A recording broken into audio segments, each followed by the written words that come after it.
കൊച്ചിയിൽ പോലീസിന്റെ ലഹരിവേട്ട. ഇന്നലെ രാത്രി നടന്ന പരിശോധനയിൽ മയക്കുമരുന്നുമായി 77 പേരാണ് പിടിയിലായത്.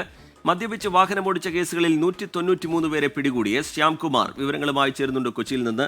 ശ്യാം, ഒരു വ്യാപകമായ പരിശോധനയിലേക്ക് ഇന്നലെ കടന്നു എന്ന് മനസ്സിലാക്കുന്നു. 77 പേർ പിടിയിലാവുന്ന സാഹചര്യം. എന്താണ് പോലീസ് ഇതുമായി ബന്ധപ്പെട്ട് അറിയിക്കുന്നത്? പരിശോധന കൂടുതൽ ശക്തമാക്കാനാണോ തീരുമാനം, ശ്യാംകുമാർ?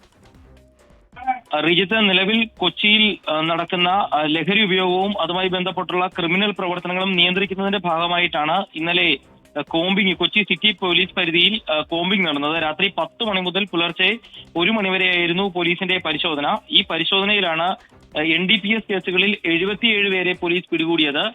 ചെറിയ അളവിൽ നിരോധിത ലഹരി വസ്തുക്കൾ ഉൾപ്പെടെ കൈവശം വെച്ചവരെയാണ് കൊച്ചി സിറ്റി പരിധിയിൽ പിടികൂടിയത്. മദ്യപിച്ച് വാഹനം ഓടിച്ചതിന് 193 പേരെ പിടികൂടിയിട്ടുണ്ട്. മറ്റ് നിയമലംഘനങ്ങളുമായി ബന്ധപ്പെട്ട് 23 പേരെ കൂടി പോലീസ് പിടികൂടുകയും ചെയ്തിരുന്നു. ഏതായാലും ഇവർക്കെതിരായ നിയമ നടപടികൾ തുടരും. ഇന്നലെ വാഹന പരിശോധനയിലാണ് പോലീസ് ശ്രദ്ധ കേന്ദ്രീകരിച്ചത്. വരുന്ന ദിവസങ്ങളിൽ കൂടുതൽ ലഹരി വിരുദ്ധ പരിശോധനകൾ ഉണ്ടാകുമെന്നുള്ളതാണ് പോലീസ് അറിയിച്ചിരിക്കുന്നത്. എസ് ശ്യാംകുമാർ കൊച്ചിയിൽ നിന്ന് വിശദാംശങ്ങൾ നൽകുകയായിരുന്നു.